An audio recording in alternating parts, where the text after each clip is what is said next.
అవకాశం ఇచ్చినందుకు thank you అండి.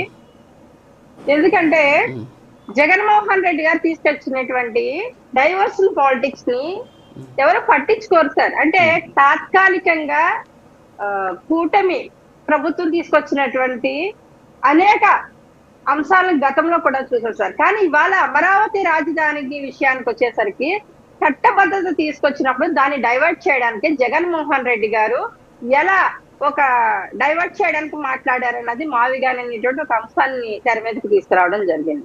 కానీ జగన్మోహన్ రెడ్డి గారు చెప్పినటువంటి ఇదే మావిగాని అనేటువంటి ఇదే వర్డ్ ని మనం గూగుల్ చేసి చూసినా చాట్‌జీపీటీలో చూసినా సరే ఇదంతా అది ఒక బ్లూ కలర్ ని చూసేస్తుంది. తర్వాత గన్ అనేది జగన్మోహన్ రెడ్డి గారి పేరులో ఉన్నటువంటి పేరు. అంటే party colour blue colour, Jaganmohan Reddy గారు గన్ అనేటువంటి పేరులోంచి గన్ తగిలించారు. అంటే ఫ్యూచర్ ఆలోచించుకుని కలర్ పాలిటిక్స్ చేసేటువంటి జగన్మోహన్ రెడ్డి గారు ఫ్యూచర్ లో మా పేరుతోనే అమరావతి రాజధాని అనేది కూడా చెప్పడం కోసం జగన్మోహన్ రెడ్డి గారు ఆడినటువంటి మైండ్ గేమ్ అని కూడా తెలుస్తుంది సార్ సోషల్ మీడియాలో కూడా. కానీ ప్రజల నుంచి మనం తీసుకుంటే కనుక ప్రజల్లో ఏం చర్చ నడుస్తుంది? అమరావతి శాశ్వత రాజధాని, అమరావతి శాశ్వత రాజధాని అనడానికి అక్కడ ఒక త్యాగాలు చేసినటువంటి రైతులు బలిదానాల తరువాత అమరావతి రాజధానికి ఈ రోజు ఒక చట్టబద్ధత వచ్చింది. చట్టబద్ధత వచ్చిందంటే 29 గ్రామాల ప్రజల త్యాగం సార్. అక్కడ అభివృద్ధి చేయకుండా జగన్మోహన్ రెడ్డి గారు సూచించినటువంటి ఈ ప్రాంతాలు ఆల్రెడీ కొంచెం